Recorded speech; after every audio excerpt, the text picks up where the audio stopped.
Bon, puisque j'ai introduit la vidéo sur Dragon's Crown, je me suis dit que vous seriez toutes et tous ravis que je fasse de même pour Muramasa The Demon Blade, histoire de créer une sorte de tradition. C'est important les traditions, et puis ça se perd dans ce monde néolibéral où tout pour... Les fées.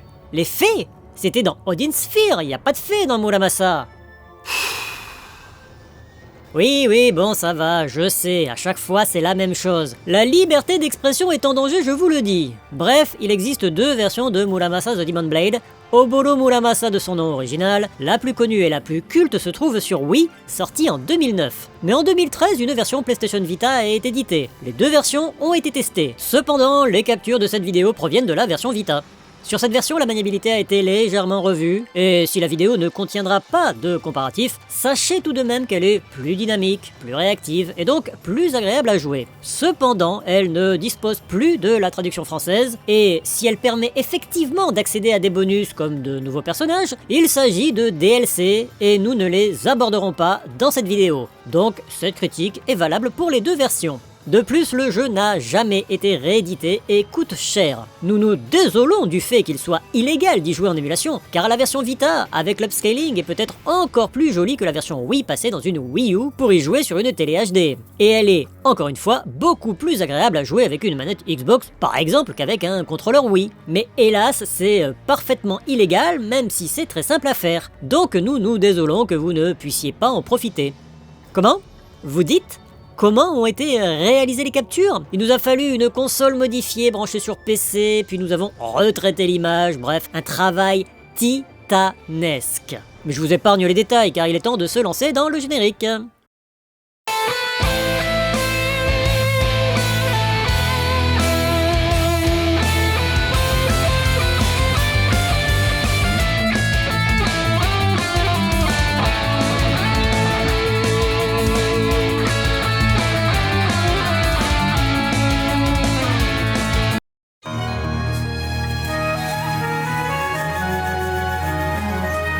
Alors, on continue avec les jeux VanillaWare qui n'ont pas été traités sur la chaîne, et Muramasa étant la troisième réalisation du studio avant Dragon's Crown, il aurait sans doute été plus logique d'en parler la fois précédente, mais comme il s'agit de parler de toutes les œuvres d'un studio et non pas d'une série comme avec les Is, je me suis dit que la chronologie n'était pas forcément aussi importante. Muramasa, c'est un jeu important pour moi.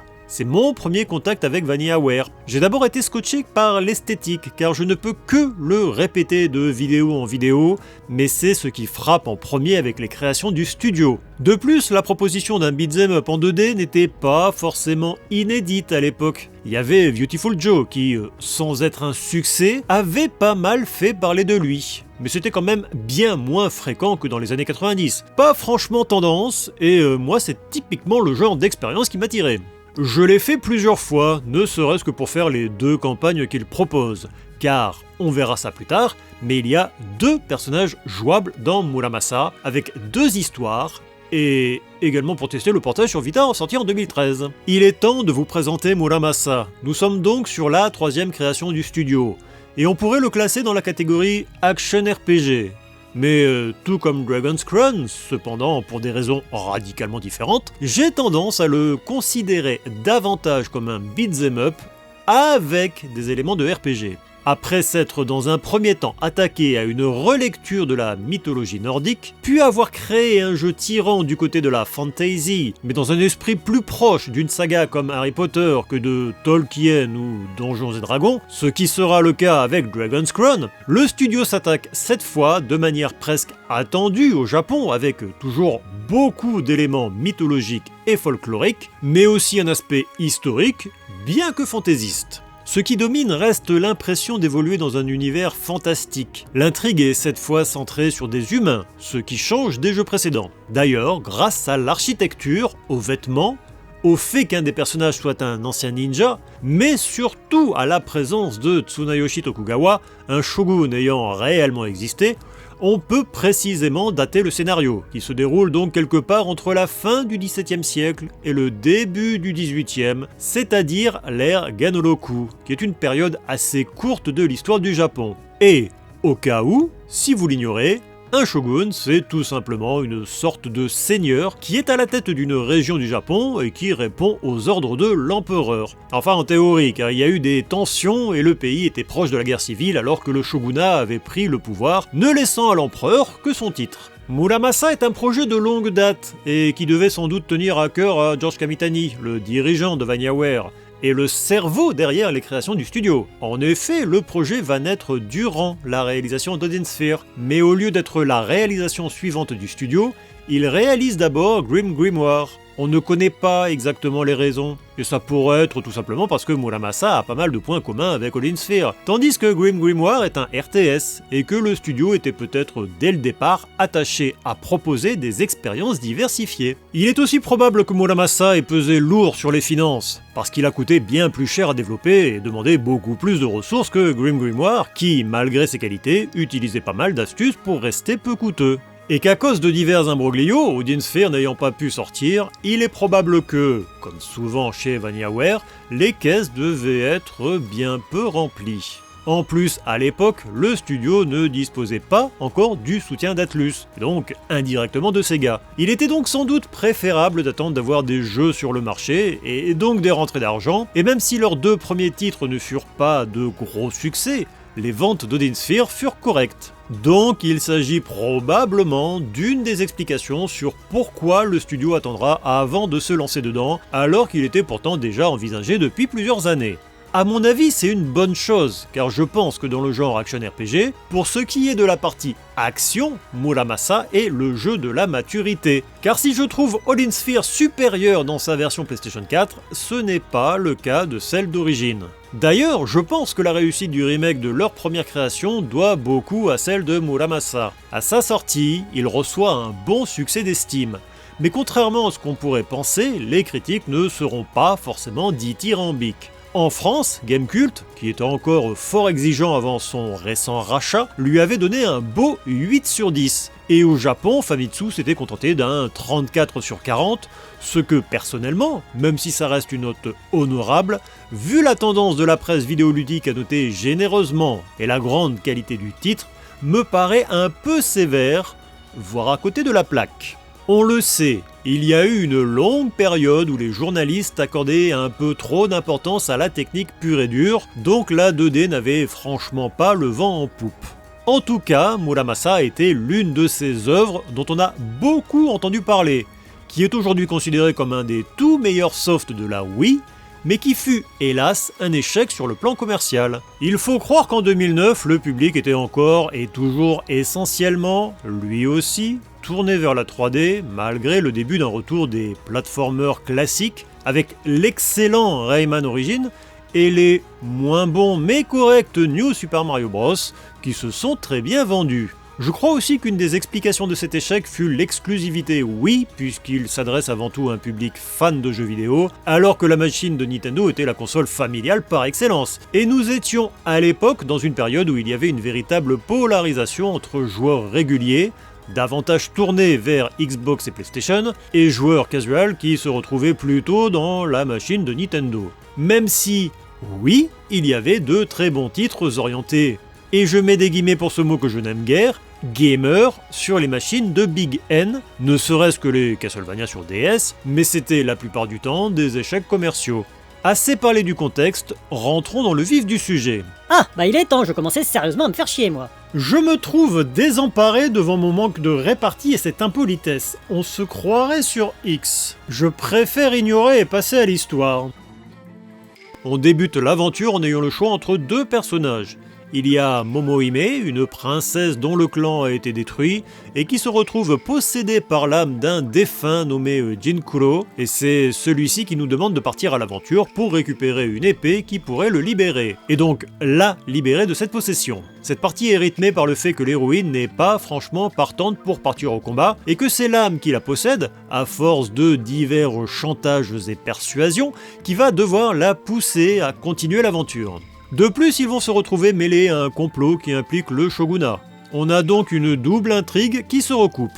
Celle-ci peut être légèrement complexe à suivre, mais il y a largement pire, Et franchement, je trouve que le jeu en vaut la chandelle. Si le scénario est complexe, l'histoire est relativement simple et elle est loin des implications narratives d'un Loading Sphere. Ce qui est logique vu qu'elle se boucle en quelques heures et qu'on ne contrôle qu'un seul perso. Cependant, la plume de George Kamitani a ce petit quelque chose qui fait qu'il arrive toujours à rendre ses scénarios captivants. De l'autre côté, et littéralement de l'autre côté d'ailleurs, puisque l'on commence à l'autre extrémité de la map, avec cet autre personnage, on a Kisuke, qui est, tenez-vous bien, amnésique. En revanche, cette amnésie sert des enjeux qui n'ont rien à voir avec les classiques des JRPG, où on se sert du prétexte pour vous permettre de vous identifier au personnage et pour vous balancer quelques révélations du type « Votre personnage était en fait l'élu pendant tout ce temps et vous l'ignoriez ».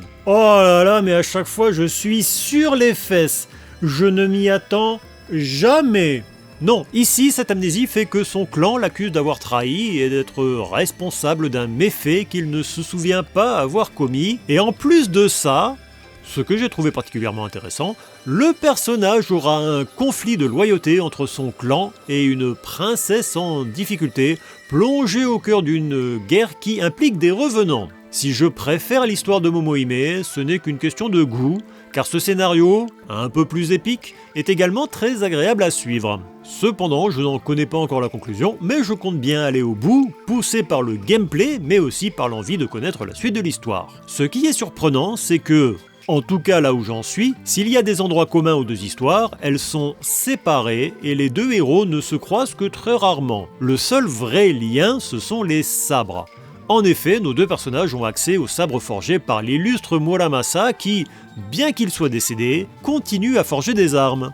Le fait qu'il faille finir les deux histoires à 100% pour arriver à obtenir le dernier et ultime sabre me laisse penser qu'il y aura une troisième sous-intrigue qui viendra cette fois lier nos deux personnages, le jeu portant tout de même le nom du forgeron, Muramasa, et du sabre, The Demon Blade. Alors oui, je n'en sais pas plus, mais en même temps, vous n'auriez pas voulu que je vous spoil, non ? Cette excuse de sac. C'est marrant parce que avant d'y rejouer pour ce test, j'avais toujours ignoré le scénario et fait la partie de Momohime, persuadé que l'histoire d'un beat'em up ne devait pas être bien intéressante, et en fait c'est tout le contraire. Elle apporte vraiment une saveur supplémentaire au titre, et je vous conseille d'y prêter attention même si vous jouez d'abord pour la bagarre. Et j'ajouterai qu'il ne faut pas être effrayé par son apparente complexité. En réalité, ça se suit bien, et quand un élément est un peu nébuleux, on finit par comprendre de quoi il en retourne. Mais si presque toutes les autres œuvres du studio ont une histoire que j'ai souvent adorée, encore une fois, Odin Sphere est une des meilleures histoires de jeux vidéo que je connaisse, de même pour 13 Sentinels que je placerai juste après les Nier pour ce qui est des histoires de SF dans le jeu vidéo. En plus de ça, il y a une chose sur laquelle VanillaWare atteint sa pleine maturité. Jusqu'ici, nous avions deux très belles œuvres avec une direction artistique sublime. Si en termes de DA, c'est en fonction des goûts, pour ce qui est de la réalisation, Muramasa est un sommet duquel le studio ne descendra plus.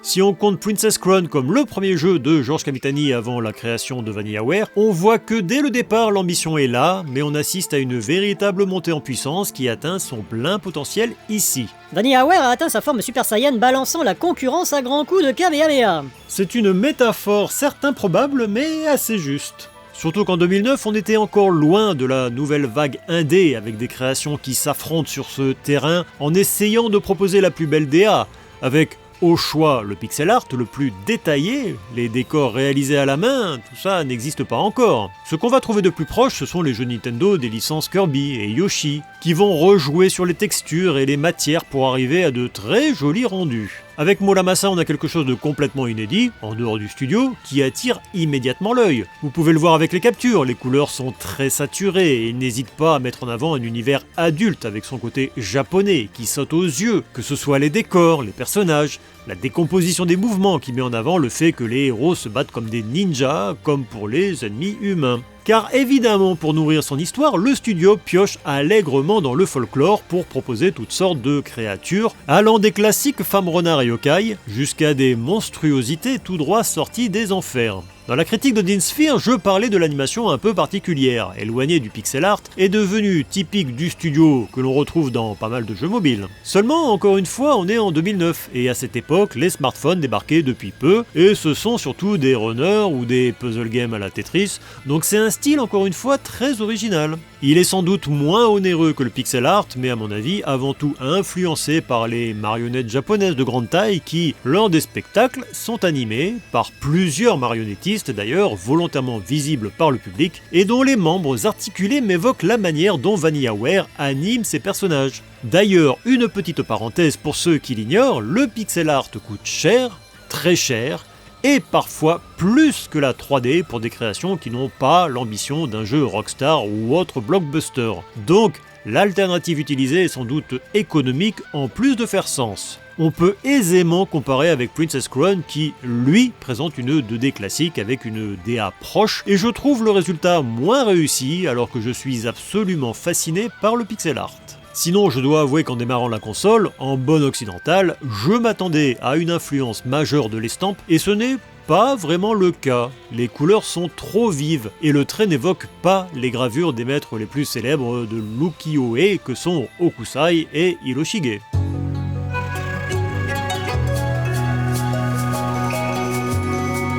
Là, c'est un peu compliqué.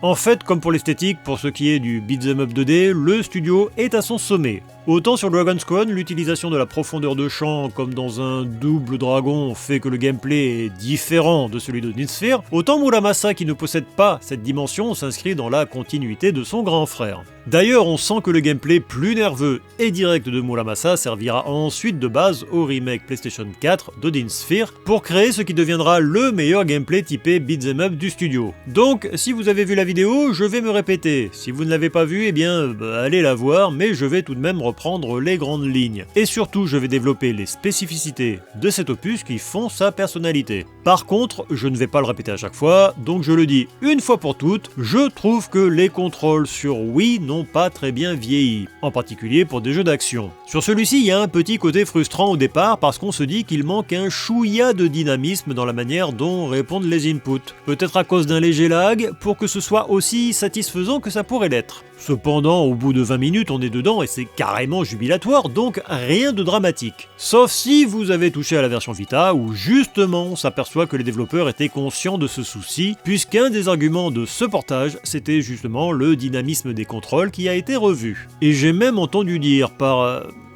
un ami, qui a lui-même un ami qui y a joué en émulation, que dans ces conditions, qui d'habitude favorisent l'input lag, il est plus agréable à prendre en main et il est difficile de revenir en arrière.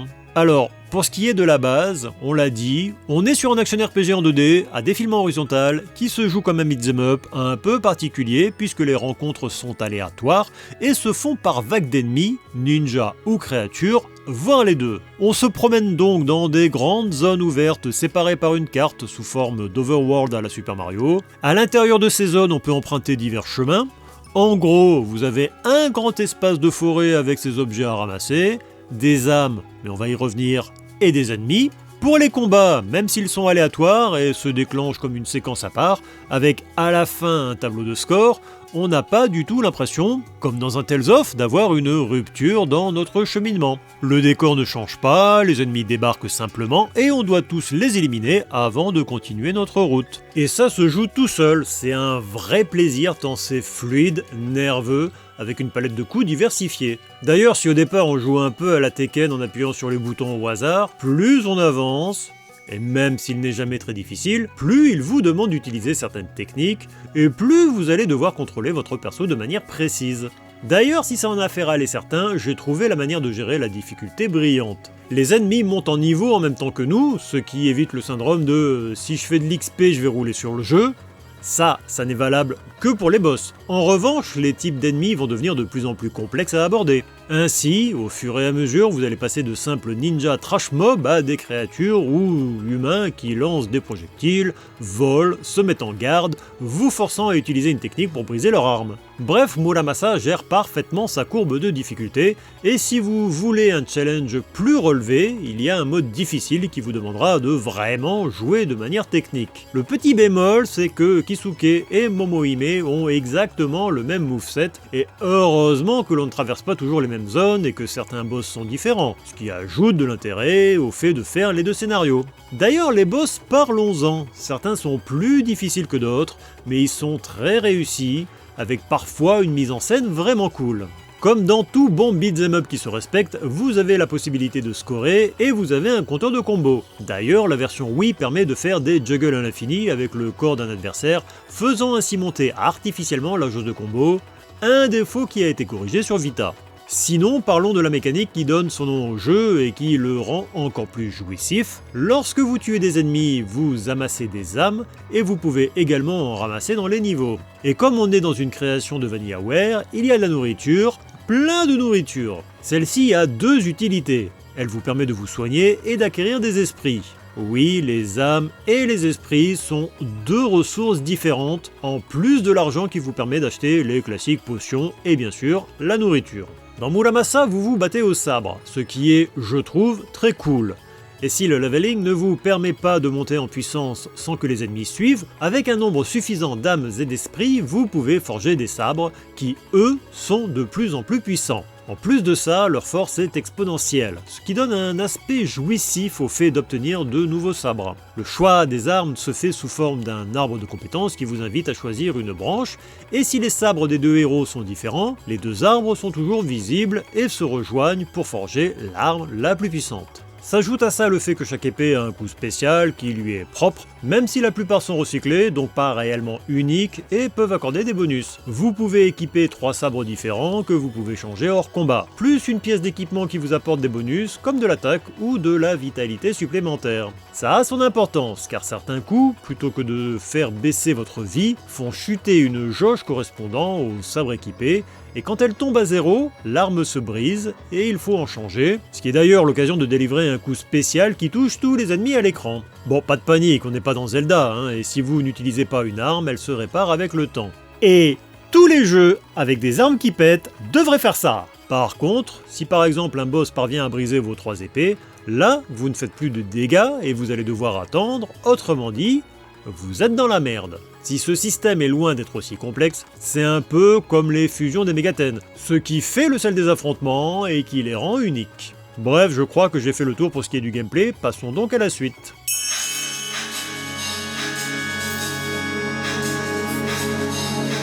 Une fois n'est pas coutume, mais on va parler de la musique des jeux VanillaWare. 2 points concernant la musique des œuvres du studio, 2 points qui sont liés d'ailleurs.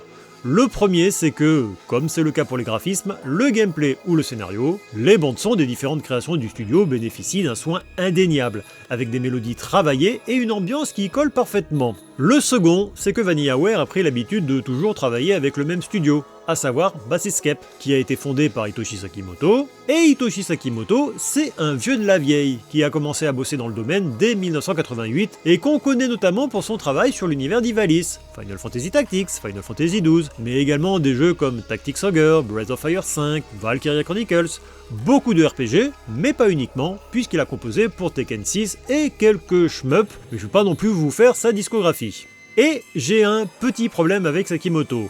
Non, j'ai 2 problèmes. Le premier problème, c'est comme avec Monaka et Keiichi Okabe, c'est-à-dire que quand on parle de Basiscape, on pense Sakimoto, parce que c'est lui le patron. Mais les OST signés par le studio sont toujours le fruit d'un travail collectif. Dans le cas de Muramasa, c'est un travail à 14 mains. Mon second problème, c'est que les œuvres du studio, dès qu'on est sur du RPG, ça a tendance à très vite se ressembler. On pourrait interchanger les morceaux de Final Fantasy Tactics, Tactics Ogre et Valkyria Chronicles, vous ne vous en rendriez pas compte. C'est une façon de parler, hein. Et je ne suis même pas là pour casser du sucre sur le dos du studio, parce qu'en vrai, je trouve que c'est lorsqu'ils sortent de leur zone de confort que les compositeurs de Basiscape sont les meilleurs. C'est le cas avec des titres comme All in Fear, 13 Sentinels, et c'est particulièrement le cas avec Muramasa, qui propose ce qui est pour moi une de leurs meilleures bandes son, peut-être même la meilleure, avec des thèmes qui sont largement inspirés du Japon féodal, avec l'utilisation d'instruments typiques de cette époque. Et une fois de temps en temps, il pop un morceau dans l'OST qui semble quasiment sorti de nulle part, et pourtant ça passe nickel. La bande originale de l'opus Wii a été composée par Hitoshi Sakimoto, Masaharu Iwata, Mitsuhiro Kaneda, Kimihiro Abe, Noriyuki Kamikura, Azusa Chiba et Yoshimi Kudo. Celle-ci comprend 57 morceaux et Sakimoto n'en a composé que 6, mais évidemment on le retrouve sur des thèmes emblématiques comme celui de l'introduction par exemple. C'est Yoshimi Kudo qui a été le plus prolifique avec 14 titres à son actif. L'OST de Muramasa Rebirth, le remake sur Vita, voit l'ajout de 44 pistes supplémentaires composées par Hitoshi Sakimoto, Yoshimi Kudo, Azusa Chiba, Mitsuhiro Kaneda et Masaharu Iwata. Et si vous en voulez encore un peu plus, un CD d'arrangement est disponible. Il est composé de 14 pistes et si la plupart restent dans l'ambiance des mélodies originales, il propose néanmoins quelques orchestrations un peu plus variées, en version jazzy, voire électro. Il y avait eu l'OST d'Okami en 2006, celle de Muramasa en 2009, niveau musique japonaise traditionnelle dans les jeux vidéo, on avait bien mangé à la fin des années 2000.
Je crois que ça se sent, donc je ne vais surprendre personne en vous disant que j'adore Muramasa. C'est vraiment un jeu de cœur, non seulement pour ce qu'il représente dans ma vie de joueur, mais surtout parce qu'il est excellent de bout en bout et j'ai du mal à lui trouver des défauts.